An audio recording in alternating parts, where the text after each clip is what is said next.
I'm going to show you how to add existing wallets on Trust Wallet. Let's begin. So once you've downloaded the app on Google Play Store, you are going to select the Get Started option there at the bottom.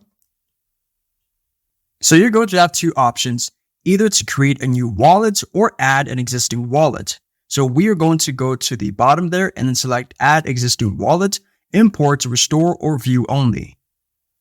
And there are other options here. You can either use the Swift Beta, use Face ID or fingerprints, or Google Drive Backup, or View Only Wallet. So you're going to go to the top and select Secret Phrase. So use a 12, 18, or 24 word seed phrase.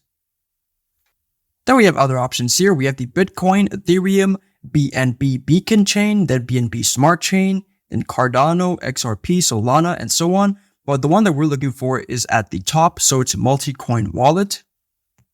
So it says there, you can enter the wallet name, so it's called Main Wallet 1, and then you can enter your secret phrase.